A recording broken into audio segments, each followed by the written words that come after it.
Así que bueno, de nuestra parte de la Comisión de Orientación Vocacional de la Regional de San José Central, les agradecemos profundamente, en este caso, a los personeros y las personeras de la Universidad de La Salle, a doña Melissa, bienvenida. Agradecerle Gracias. también a doña Milena y pues Gracias. a los profesionales, por ejemplo, Silvia, que nos acompaña, y agradecerles la compañía durante estos 45 minutos que vamos a tener, tanto de este tema tan importante que ya ahorita nos lo van a presentar. Muchas gracias. Buenas noches. Bueno, les damos la bienvenida a este encuentro vocacional virtual Conectémonos 2020. Mi nombre es Miguel Araya y soy asesora de admisiones de La Salle. La Salle tiene más de 300 años de existencia y sedes en más de 80 países. Nos encontramos ubicados en San José, Sabana Sur. Este evento vamos a dividirlo en tres partes. En la primera parte tendremos la charla de la maestra Melissa Benavides. Ella trabaja en el Poder Judicial y es profesora del curso de la teoría de la sociedad y del Estado en La Salle. Seguidamente ofreceremos un espacio de 10 minutos para preguntas y respuestas y finalmente un pequeño recorrido virtual para que conozcan nuestra universidad. Asimismo, les comento que el día de hoy estaremos rifando dos agendas de La Salle a quienes nos envíen su información a través del formulario que agregan en el chat. De este modo, doy la bienvenida a Melissa Benavides con la charla hacia otro derecho generando igualdad. Bienvenida, Melissa. Buenas tardes para todos y todas. ¿Me escuchan bien? Sí, perfecto. Ok, muchas gracias. Bueno, agradecer la invitación y pues un verdadero placer estar el día de hoy con todos y todas ustedes para conversar. En realidad estamos en la época y en la era de diálogos, ¿verdad? Especialmente también a las personas que me van a escuchar, que es una audiencia de personas jóvenes, ¿verdad? Son más proclives al diálogo, a conversar, ¿verdad? Entonces, para mí, pues es un verdadero placer conversar con ustedes sobre unos temas bastante interesantes. A mí, pues, nuestra decana, doña Carmen Caram, me solicitó la colaboración para dar esta charla y me expuso que habían varios temas para exponer. De esos temas, fueron tres los que me llamaron la atención. Eran temas relacionados con derechos humanos, género y diversidad. Si gusta, me va proyectando la presentación, compañera, la que me va a prestar la colaboración. Y resulta que esos temas son los que me apasionan a mí. Eso es lo que yo hago todos los días. Yo trabajo con los derechos humanos de las poblaciones en situación de vulnerabilidad. Y en el concepto de vulnerabilidad converge, creo que los aspectos más sensibles y más que nos hacen humanos y humanas. Y pues quise enfocar la charla de manera bastante resumida porque son temas que desde la carrera de Derecho que la imparte la Universidad La Salle, en general son inmensos. De hecho, los tres temas dan para incluso estudios de posgrado.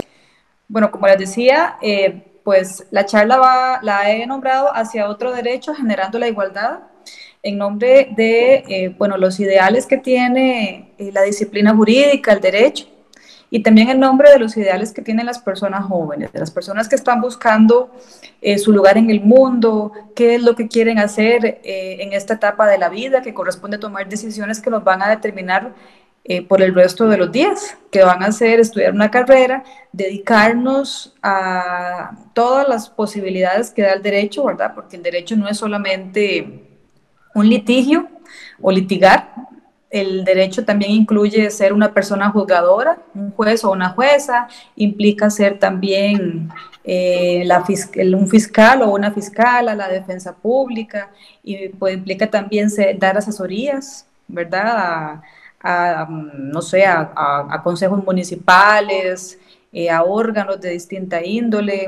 Hay mucho campo para lo cual las personas abogadas, quienes estudian abogacía, pueden desempeñarse, ¿verdad? Incluso también, pues, como parte de la actividad económica, también existe esa posibilidad.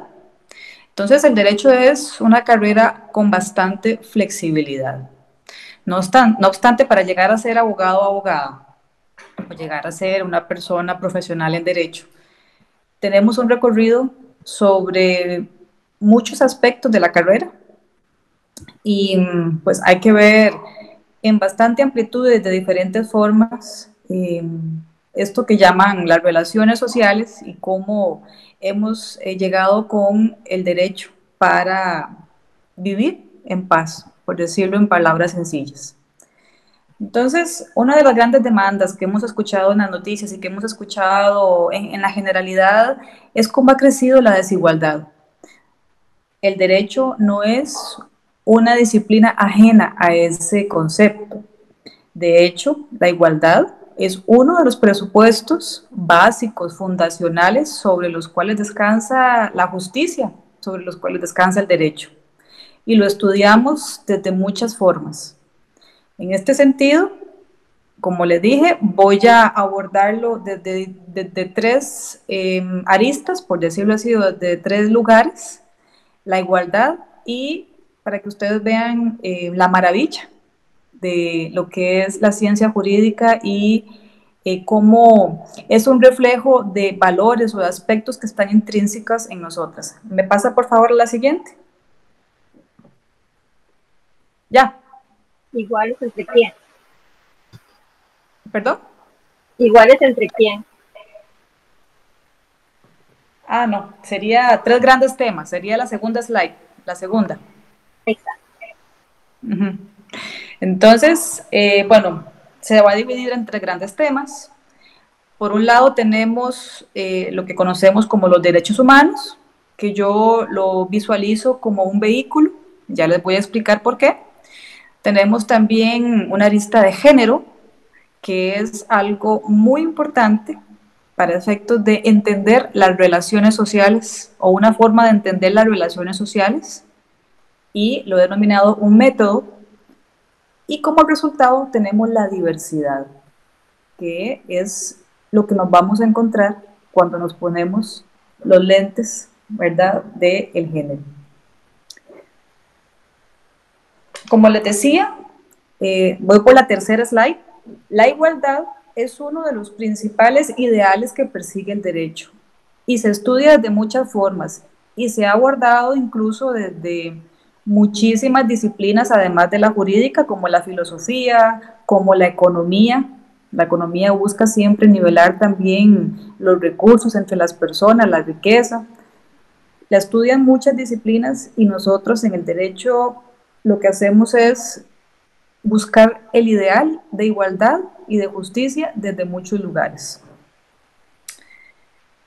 Pero ¿qué sucede cuando hablamos de igualdad? Como les digo, es un ideal, y es un ideal que nos dice que todos y todas somos iguales ante la ley, en principio, o en términos jurídicos. Pero, yo voy por el cuarto slide, iguales entre quienes. Y aquí me gusta traer a colación una frase de George Orwell, que es un escritor que ha escrito varios libros que están ahora muy de moda, en 1984 y Rebelión en la Granja, entre otros. Y es una frase bastante interesante que dice: todos los animales son iguales, pero algunos son más iguales que otros. Ustedes recordarán que la Rebelión en la Granja es también una película, me parece que de Disney, donde los animales intentaban o planeaban escapar de la granja, y cuando ya habían ideado el método, alguien dijo: bueno, un momentito, ¿verdad? Hay unos más iguales que otros y los que somos más iguales merecemos ir primero. Un poco así juega el tejido social. Si bien es intrínseco a todas las personas o es esperado que seamos iguales entre nosotros y nosotras, hay personas en la sociedad que están teniendo o que tienen mayores dificultades para acceder a esa igualdad, que se traduce en un montón de espacios, que se traduce en igualdad para trabajar, para entrar al mercado laboral, que se traduce en igualdad para acceder a la educación, que se traduce en igualdad para acceder a la salud, que se traduce en igualdad para acceder a ayudas económicas, entre otros espacios también que están para la población. Y esta igualdad o estos problemas tienen un origen o se pueden explicar de una forma. Continuando, bueno, antes de ingresar en esta forma, para explicar la desigualdad, es decir, lo contrario a la igualdad, tenemos el primer o el vehículo por excelencia que nos hace creernos iguales entre nosotros, que es la humanidad, la dignidad, estos valores que tienen las personas que no tienen ningún otro ser vivo o que está en la tierra, ¿verdad? Son percibidos en el derecho y son sujetos de derecho las otras clases de vida, sí. La naturaleza, los animales, ¿verdad? Los ecosistemas sí tienen también como formas de vida y como importantes para las personas una tutela jurídica, efectivamente. Pero el derecho es y se ha formulado alrededor y en razón de las personas, porque somos quienes les damos el valor o asignamos el valor o la importancia a todas las demás cosas que nos rodean. Entonces, uno de los primeros vehículos o de los más importantes son los derechos humanos. Recordemos que estamos hablando siempre de la disciplina jurídica. Y los derechos humanos, sería la slide que dice derechos humanos, son derechos inherentes a todas las personas, a todos los seres humanos. Y aquí viene la primer clave, sin distinción alguna de raza, de sexo, nacionalidad, origen étnico, lengua, religión o cualquier otra condición. Entonces ustedes ven que estas menciones que hace el concepto de derechos humanos ya nos empiezan a dar claves sobre cuáles condiciones nos empiezan a poner un pie en el zapato para considerarnos iguales. Entonces también, ¿qué otra cosa incluye? Bueno, el valor de la vida es el valor por excelencia de los más importantes que asignamos en el derecho con relación a las personas propiamente para protegerlo y para preservarlo, ¿verdad? Entonces, por eso es que protegemos la vida y por eso es que tenemos tipificados o contemplados en el Código Penal, por ejemplo, los homicidios y los femicidios. Por eso es que también tenemos tutelado el derecho a la vida con relación a un ambiente sano.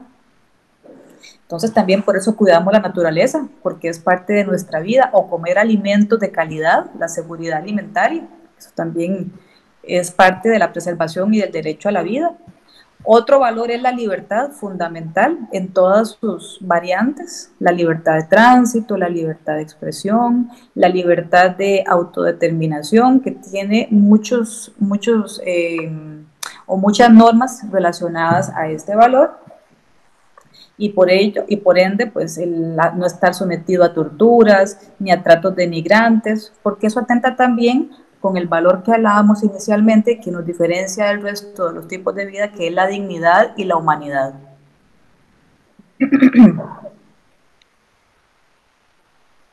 Siguiente slide, por favor. Los derechos humanos como vehículo, que es lo que yo les decía que van a ser los enfoques de la presentación, son un medio para reconocer jurídicamente, es decir, dentro de la disciplina del derecho, y por ende ser exigibles, preceptos intangibles como la dignidad, el respeto y la no discriminación, entre otros. ¿Y por qué digo exigibles? Porque si el Estado costarricense reconoce un derecho, ya sea a través de los instrumentos internacionales como la Convención Americana, la Convención, la CEDAW o los instrumentos temáticos en favor de las mujeres, de los niños y las niñas, de las personas adultas mayores, así como la normativa nacional, que son todas las normas que protegen y tutelan las relaciones sociales y donde están los derechos, entonces se la podemos ir a exigir a los tribunales para que el Estado intermedie y cese la violación o reconozca el derecho que estamos pidiendo. Entonces, si existe un derecho, lo podemos exigir y por ende disfrutar. Siguiente slide, por favor. Uno de los instrumentos de derecho internacional más importantes es la Convención Americana sobre los Derechos Humanos. En esta convención, que es uno de los instrumentos, incluso de los primeros, que habla sobre derechos humanos y que ha sido reconocido a nivel regional, establece esa relación. En primer lugar, una obligación del Estado de reconocer los derechos, todos a los que tenemos derecho las personas, valga la redundancia, así como de respetarlos, porque recordemos que solamente el Estado puede dirimir los conflictos jurídicos a través de las personas juzgadoras, a través de un ministerio público, a través de los instrumentos y normativas establecidas y debidamente reconocidas en el ordenamiento. Pero también nos reconoce esa dignidad exigible en todo lado, a nivel universal, por decirlo así, o a nivel macro. Entonces aquí vemos que la Convención Americana nos dice, ¿verdad?, que los estados parte, es decir, Costa Rica, al haberlo firmado, haberlo reconocido y lo adhiere a su ordenamiento interno, tiene un compromiso de respetar los derechos y las libertades reconocidos en esta convención y garantizar el libre ejercicio y el pleno ejercicio de estos derechos. Perdón.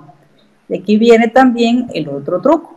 Vuelve a reconocer condiciones como la raza, el color, el sexo, el idioma, la religión, las opiniones políticas o de cualquier otra índole, origen nacional o social, posición económica, nacimiento o cualquier otra condición social. Entonces aquí vemos que uno de los instrumentos más importantes de derechos humanos nos está diciendo, muy bien, todas las personas somos iguales, pero vamos a empezar a ver esas diferencias que nos convierten en desiguales para convertirlas en igualdad. ¿De qué forma? Bueno, comprendiendo que aspectos como la raza, ¿verdad?, pertenecer a una etnia, en Costa Rica, por ejemplo, las personas afrodescendientes, las personas que pertenecen a pueblos indígenas, ¿verdad?, son personas que por su condición muchas veces sufren discriminación, por su condición de pertenencia a una raza, perdón, pueden tener problemas para la incorporación en igualdad de condiciones. Sabemos que nuestro país es hermoso, pero tenemos bastante tintes racistas y tenemos desafortunadamente también una escalada, o se está registrando en estas épocas de pandemia, una escalada de xenofobia bastante importante, ¿verdad? Sabemos, por ejemplo, también con respecto al sexo, que las mujeres respecto a los hombres tienen una desigualdad material y formal bastante importante. Es decir, las mujeres estamos en desventaja por el simple hecho de ser mujeres. Por eso es que hay figuras como la violencia de género o los femicidios, ¿verdad?, que ocurren sobre las mujeres por el mero hecho de serlo. Es un problema bastante complejo de índole estructural. No obstante, se registra todos los días la violencia de este tipo y desafortunadamente es parte de los titulares todos los días. El idioma, en algunos casos también. Recordemos que Costa Rica también es multicultural. En Costa Rica se habla más idiomas que el español. Se habla el inglés por parte de los colectivos afrodescendientes, se habla el chino como tal, hay una comunidad china gigantesca, se hablan idiomas indígenas, el cabecar, el noe, el bribri, entre otros, ¿verdad? Se hablan también de las minorías que vienen a nuestro país y que están aquí conviviendo con nosotros. La religión también, que es un tema que polariza al país constantemente. Las opiniones políticas o de cualquier otra índole. Aquí también cuando se habla de cualquier otra índole, hablamos e incluimos a aquellas personas sexualmente diversas pertenecientes a la colectividad LGTBI. Así ha sido reconocido por parte de los instrumentos internacionales, y pertenecer a una comunidad sexualmente diversa en nuestro país también es sinónimo de discriminación, desafortunadamente, ¿verdad? Conocemos bastantes casos de discriminación, despidos, agresiones en la calle a personas gay, a personas lesbianas, los colectivos también de personas transexuales están o no se pueden incorporar en igualdad de condiciones, tienen una baja escolaridad, no se puede incorporar en igualdad de condiciones al trabajo, por ende, y también con una historia muy normal o desafortunadamente muy común de expulsión de las casas. Entonces son personas que terminan sin escolaridad, que terminan en el comercio, en la explotación sexual, y desafortunadamente a nivel regional, en muchos países, las personas sexuales o transgénero tienen una expectativa de vida de 45 años. Es decir, hay países en donde la intolerancia es tal que no viven más de 45 años porque les matan, porque están también en una explotación sexual en la calle, y ustedes saben que eso tiene un gran riesgo. Bueno, sabemos también que el origen nacional o social, lo que hablábamos también de la xenofobia, las personas, los hermanos y hermanas nicaragüenses, que tanto aporte han dado a la economía, a la cultura, a nuestro país como tales, y pues nuestro país, por diversos motivos, lo que hace es generar una resistencia y genera también una respuesta xenofóbica a este país.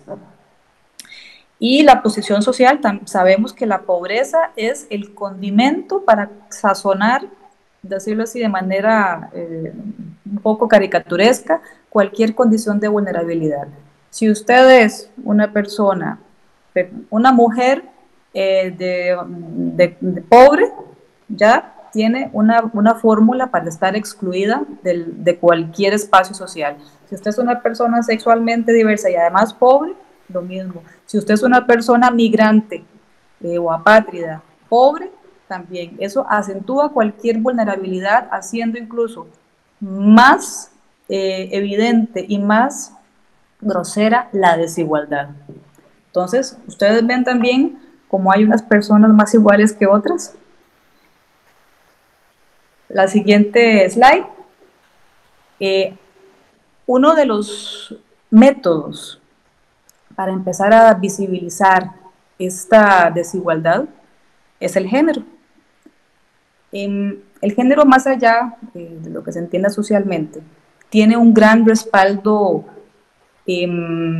normativo, sí, y también académico. Hay muchos estudios de género bastante serios en cualquier disciplina que se pueda imaginar, porque el método es el género es un método que nos dice, en palabras sencillas, que los efectos de cualquier circunstancia no recaen de igual forma sobre los hombres que sobre las mujeres. A las mujeres no nos pasa la pandemia de igual forma que los hombres, basta con ver los noticieros para fundamentar lo que estoy diciendo. A las mujeres no nos pasa lo mismo las leyes, hay leyes que nos expulsan. A las mujeres no nos pasa lo mismo la economía. Sabemos que las mujeres somos, en comparación con los hombres, una célula económica mucho más pobre, tenemos mayor desempleo, tenemos una educación, no podemos competir en igualdad de condiciones respecto a la capacitación, a pesar de que estudiamos mucho o ingresamos más a los centros educativos, desafortunadamente nos graduamos menos o duramos más graduándonos. No porque seamos vagas ni porque seamos tontas, sino por el contrario, porque existen roles culturalmente asociados y normalizados con las mujeres y con los hombres. Siguiente slide, por favor. Cuando yo digo que hay roles asociados a las mujeres y a los hombres, es que el género, bueno, yo ahorita voy a entrar a eso. La vivencia de las mujeres, incluso en nuestro país, es distinta. La vivencia en nuestro país no es lo mismo una mujer como yo, que soy de Heredia, que soy profesional, ¿verdad? Que tengo cierta edad, a una mujer que viva en alguna zona, no sé, en la zona norte, que tenga menos estudios, o la vivencia de una mujer de Punta Arenas, o la vivencia de una mujer de Limón, o la vivencia de una mujer de Cartago. Hay pluralidad de vivencias. Y hay que partir también de que esa singularización de las experiencias tiene que ser también contabilizada a la hora de estar frente al ordenamiento jurídico. Entonces, cuando yo les pongo esta imagen de qué ves cuando me ves, que espero que sean la que están viendo, ustedes pueden ver lo que se asocia a la feminidad de dos mujeres en diferentes partes del mundo. Y eso es lo normal ahí. Así se ven las mujeres en esas latitudes. Así como así me veo yo, o como ustedes me están viendo a mí, y así es como se ve también la compañera Milena, ¿verdad? Somos dos vivencias completamente distintas. ¿Cuáles son las herramientas del método género? Bueno, primero que todo entender que las sociedades se organizan también bajo distintos códigos, como el sistema sexo-género. Esto es uno de los aportes fundamentales de los estudios de género que han dado en el clavo con un montón de respuestas y de desigualdades respecto a las mujeres, ¿verdad? Entonces, para entender este sistema sexo-género, primero podemos empezar diciendo que el sexo son las características físicas, biológicas, anatómicas y fisiológicas de los seres humanos que los definen como macho y hembra, ¿verdad? Entonces, yo nazco, ¿verdad?, con órganos femeninos asociados a lo femenino y el médico dice, es mujer. Entonces, así o la doctora, es mujer. Entonces, se me asigna un sexo en base o con base, ¿verdad?, en los órganos que se logran ver a través de la maquinita esa. Pero por otro lado está el género. Por favor, la siguiente slide. Y el género es el conjunto de características sociales, culturales, políticas, psicológicas, jurídicas, económicas, asignadas a las personas en forma diferenciada de acuerdo al sexo. Entonces, como Melissa nace mujer, y porque tiene vagina, y porque tiene, ¿verdad?, un útero, y porque tiene... Entonces Melissa es mujer, y como es mujer, a Melissa es una mujer sensible, es una mujer emocional, es una mujer suavecita, ¿verdad? Y empiezan a asignarse cualidades relacionadas con lo femenino y con lo masculino. Y ahí es donde empieza entonces la asignación de las características culturales y la asignación en un espacio, un rol, ¿verdad? Entonces Melissa, como es mujer, tiene que ser mamá, porque sí, porque las mujeres, eso es natural, y eso es el instinto materno, y para eso nacimos, ¿verdad? Pero resulta que acontece que eso se ha venido desvirtuando, no todas las mujeres quieren ser mamás, hay mujeres que no, la maternidad es algo que es una opción, y es donde empiezan ya los debates, ¿verdad? Porque es increíble que una mujer no quiera ser mamá, y que lo que quiera es trabajar, estudiar, o quiera vivir su vida en pareja, cualquiera que sea, pero sin hijos. Entonces, esas asignaciones son tan rígidas culturalmente y socialmente que cuando queremos salirnos de ellas, hay un choque cultural, hay un choque social, y hay entonces una fuerza que nos vuelve a acomodar a los roles que culturalmente están siendo asignados a las mujeres y a los hombres. Así como también los hombres se relaciona que tiene que ser la persona que provee, la que sale a trabajar, el que no puede llorar, el que siempre tiene que estar listo, ¿verdad?, para agarrarse a golpes, el valiente.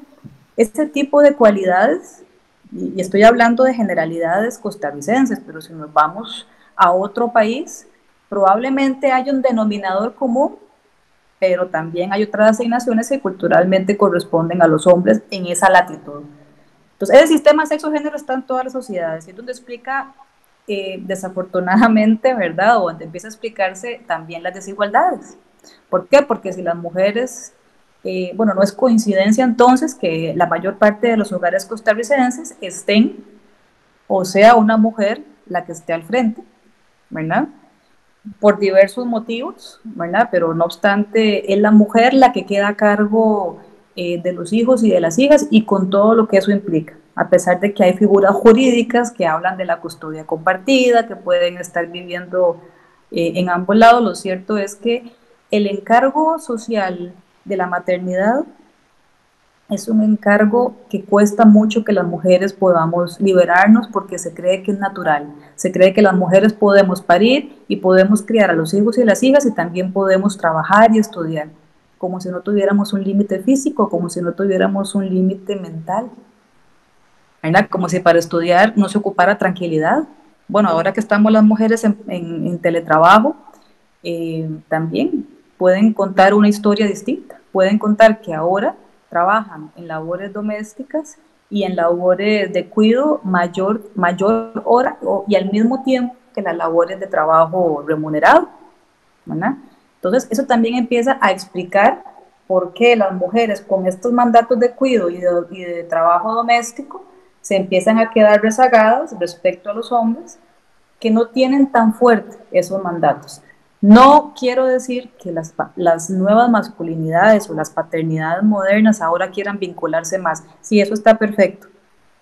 Lo que pasa es que seguimos siendo las mujeres las delegadas de un montón de encargos sociales y seguimos siendo desiguales respecto a los hombres. Y esto se puede evidenciar en los informes de derechos humanos de las mujeres que hace el INAMO, el tercer informe de derechos humanos de las mujeres del INAMO. Esto se puede evidenciar también en las encuestas de uso de tiempo que hace el INEC, ¿verdad? Entonces, hay datos duros, datos con herramientas estadísticas que reafirman lo que les estoy yo indicando. ¿Cómo voy de tiempo? Tengo que ir más rápido, ¿verdad? La siguiente slide. Entonces, ¿por qué es importante el método de género? Bueno, porque resulta y acontece que nos dice el censo del año 2019 que somos la mitad. Entonces, si el criterio o la perspectiva de género no es tomada en cuenta, ¿verdad? Están dejando el criterio, la vivencia, la experiencia de la mitad de la población costarricense. Como ustedes pueden ver, no sé si pueden ver ahí el gráfico de pastel. Para la época en que yo retomé esos datos, en 2019, estaban apenas un poquito por encima, 40,000, 42,000 más nacimientos de hombres que de mujeres en Costa Rica. Entonces, en términos estadísticos, eso equivale a un 50%. Entonces, hay un 50% de la población costarricense que está en desventaja.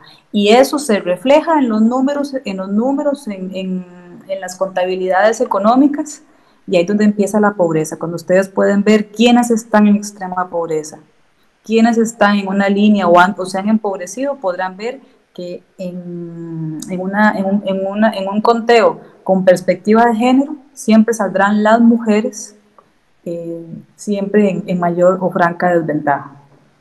Siguiente slide, por favor. Como les digo, el sistema sexo-género es un conjunto de acuerdos por el cual la sociedad transforma la sexualidad, lo que hablábamos en aquel momento, ¿verdad? Nace con pene, nace con vagina, en productos de la actividad humana. Porque tiene vagina, tiene que ser mamá, y porque tiene vagina le tiene que gustar el rosado, y porque tiene vagina no hace ejercicio físico ni habla duro, y el otro porque tiene pene, entonces es el que tiene que proveer, es el que tiene que salir, el que tiene que tomar las decisiones, el que está al frente, el que tiene la validación social. Son sistemas que existen en la sociedad y que desafortunadamente no nos sirven ni a los hombres ni a las mujeres, porque a los hombres también les perjudica este sistema. En el tanto, ellos tampoco pueden salirse de estos esquemas tan rígidos y tan normalizados y tan culturalmente perniciosos. Siguiente slide, por favor. Entonces, efectivamente, el género es un método cuando logramos contabilizar la perspectiva de género como la evaluación de las consecuencias para las mujeres y los hombres en cualquier actividad planificada, incluso las leyes. Como les digo, con una perspectiva de género como método nos daremos cuenta que los efectos de cualquier cosa que ocurra en la sociedad no son iguales para los hombres que para las mujeres. Continuamos. Otro de los aspectos importantes dentro de este método de género es un aspecto muy importante que se llama la interseccionalidad. Entonces también, además de la gran división de dualismo de hombre-mujer masculino femenino, ¿verdad? Como les explicaba el tema de los derechos humanos, que el derecho nos dice, bueno, pero vamos a ver, además hay otras condiciones que también pueden generar desigualdad, como por ejemplo, pertenecer a una etnia, que así es como nace este concepto de interseccionalidad. Las mujeres feministas afroamericanas dijeron, bueno, eso, el feminismo está muy bien, pero las mujeres afrodescendientes no estamos reflejadas en esa igualdad que están reflejando ustedes las mujeres blancas. Entonces también existe la estratificación, ¿verdad?, de condiciones más allá de lo que es masculino y femenino. Si usted además es una mujer afrodescendiente pobre, las probabilidades de discriminación y de exclusión social van a ser mayores. Pueden ver las estadísticas también del sexo, bueno, por sexo también y por el censo multicultural que se hizo, bueno, hace algunos años ya, pero también se ha venido reflejando desde otros métodos también estadísticos. Entonces, eso es pensar también en otros estratos donde subyace la vulnerabilidad. Siguiente slide, por favor. Como les decía, entonces, la igualdad es uno de los ideales que persigue el derecho, que busca las normas, es igualarnos a todos y a todas, pero esta igualdad tiene que ser tomando en cuenta incluso aquellas condiciones, porque tampoco, como dice el dicho, que lo que es bueno para el ganso y es bueno para la gansa, tampoco es así. Lo que yo necesito no necesariamente lo que ocupa Milena o lo que ocupa Luis Mora, ¿verdad? O lo que ocupan los chicos y las chicas de la zona norte que de la zona sur, o los chicos y las chicas del GAM. Entonces, esa homogenización también es engañosa, en el tanto la igualdad tiene que lograr recoger la singularidad de cada persona, de cada humanidad y de cada dignidad en su contexto además. Entonces se establece también el principio de igualdad sin discriminación, que la discriminación es una forma de exclusión, distinción o estigmatización hacia una persona o un grupo de personas basado en motivos identitarios. Entonces, como yo soy afrodescendiente, puedo sufrir discriminación por ser afrodescendiente, ¿verdad? Y estoy segura que, bueno, desafortunadamente la experiencia de la discriminación en nuestro país con base en pertenencia a una raza o en pertenencia a una condición migratoria está muy presente y casi todas las personas en nuestro país con algún tipo de condición de vulnerabilidad como las que hemos conversado han sufrido la discriminación. Basta conversar con ellos. Luego también, siguiente slide, por favor. Tenemos 5 minutitos más para abrir un espacio de preguntas. Sí, me faltan 5 slides, perfecto. Sí. Como parte entonces de reconocer estas desigualdades, el siguiente slide, ¿verdad? Tenemos el concepto de lo que es la discriminación múltiple. Entonces, el derecho también ha reconocido que efectivamente no solamente puede existir la discriminación, pero también cuando subyacen varios de estos motivos que se contemplan en los instrumentos que hemos visto, también se puede discriminar de esa forma. Entonces, una mujer migrante tiene doble condición de vulnerabilidad y por ende doble condición de sufrir mayor discriminación o peligro, ¿verdad? Y si le agregamos que esta persona, además de mujer inmigrante, tiene discapacidad, entonces, pero el mundo se pone, ¿verdad?, más cuesta arriba todavía, ¿verdad? Y si le agregamos que, además de mujer, inmigrante, con discapacidad, es lesbiana, pues tiene ya, ¿verdad?, casi que una lotería, ¿verdad?, para ser expulsada de un montón de espacios sociales, económicos, en donde las normas no están adaptadas para entender este contexto más o menos complejo o bastante complejo. ¿Qué efectos tiene entonces la discriminación? Es decir, no respetar el principio de igualdad, ¿no? Bueno, contribuye a, bueno, la siguiente slide, perdón.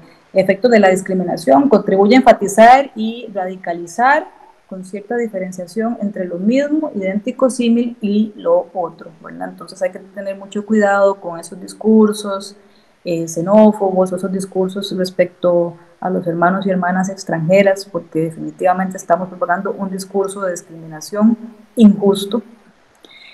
Produce una asimetría en la valoración y en la distribución del poder, incluso económico o por ingresos entre los grupos sociales también, ¿verdad? Porque generalmente la discriminación produce exclusión y la exclusión nos lleva a la pobreza. Y la pobreza pues ya es la fórmula para estar fuera de todos los sistemas sociales. Produce y potencia los efectos del malestar entre ciertos grupos y sujetos sociales. Bueno, nos lleva a agresiones, nos lleva a la violencia física, nos lleva al maltrato, nos lleva a matar, nos lleva a un montón de patologías sociales que no son convenientes para una vida en democracia y mucho menos en una situación de pandemia como la que estamos para cuidarnos y no para discriminarnos. Vela oculta la discriminación positiva y en prejuicio que favorece a ciertos grupos y sujetos sociales que se sitúan en una posición social hegemónica. Instaura y mantiene la percepción de amenaza, es decir, también la construcción del enemigo, ¿verdad? Que la persona a quien discriminamos es peligrosa, ¿verdad? La persona migrante es peligrosa, la persona trans es peligrosa, porque se genera esa situación de rechazo.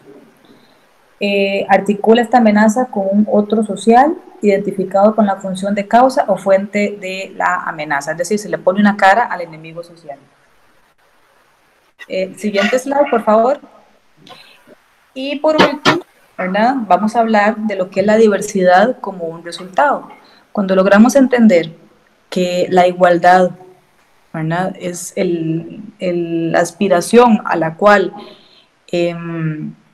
queremos llegar todos los seres humanos, todas las personas, queremos ser tratadas como iguales, pero que esa igualdad tiene que también visibilizar nuestras diferencias que tienen que ser contabilizadas, ¿verdad? Entonces nos damos cuenta que cuando llegamos a ese nivel de contabilizar todos estos aspectos, tenemos una diversidad, nos enriquecemos con esa diversidad, con el criterio de las personas adultas mayores, con el criterio de los hermanos y hermanas migrantes, con los criterios con los otros criterios se genera pluralidad y se genera riqueza, ¿verdad?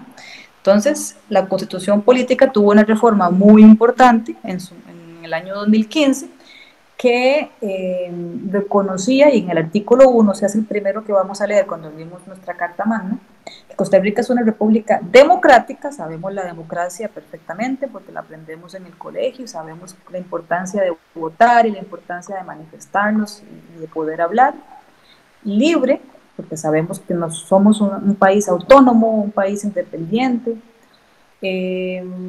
bueno, un país independiente soberano como tal también, multiétnica y pluricultural, es decir, que en Costa Rica no solamente los y las europeos descendientes existen, sino que existen también y han coexistido desde hace muchos años más etnias, ¿verdad?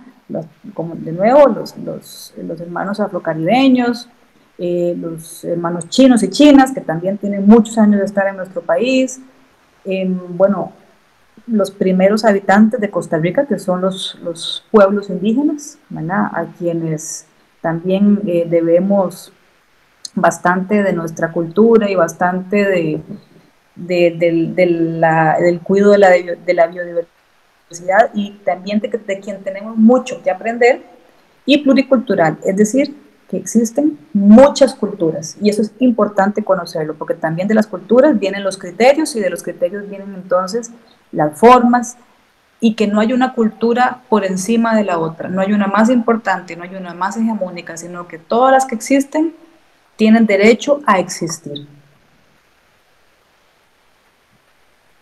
Por último, el principio de igualdad también está contenido en la Constitución Política, lo vimos un poquito desde el derecho internacional, pero también nuestra Constitución Política en el artículo 33, y en los términos en los que los hemos conversado, toda persona es igual ante la ley y no podrá practicarse discriminación alguna contraria a la dignidad humana, es decir, nadie está en derecho de discriminar a nadie y de violentar esa dignidad, que es la dignidad que protege siempre las normas jurídicas, que es la dignidad que reconoce o que busca la igualdad, y es también uno de los valores fundamentales del estudio del derecho.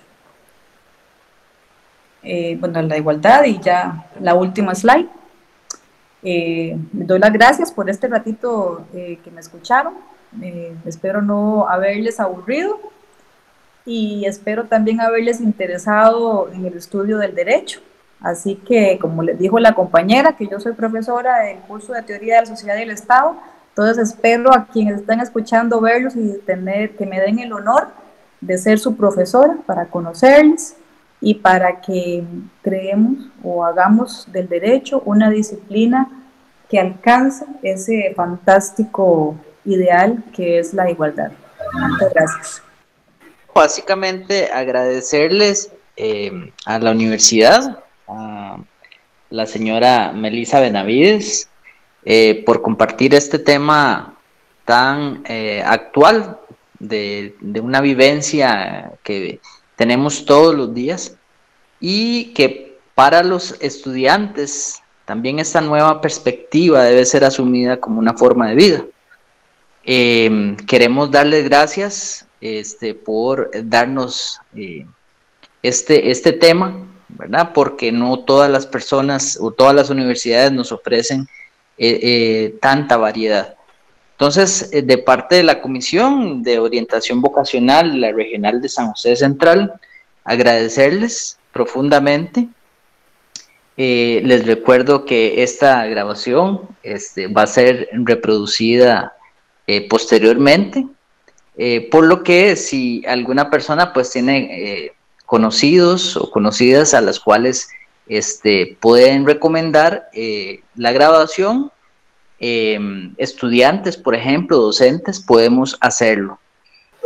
Por parte de la universidad, le agradecerles a don Luis Mora y a don Melissa Benavides por la charla y a las personas que se hicieron presentes.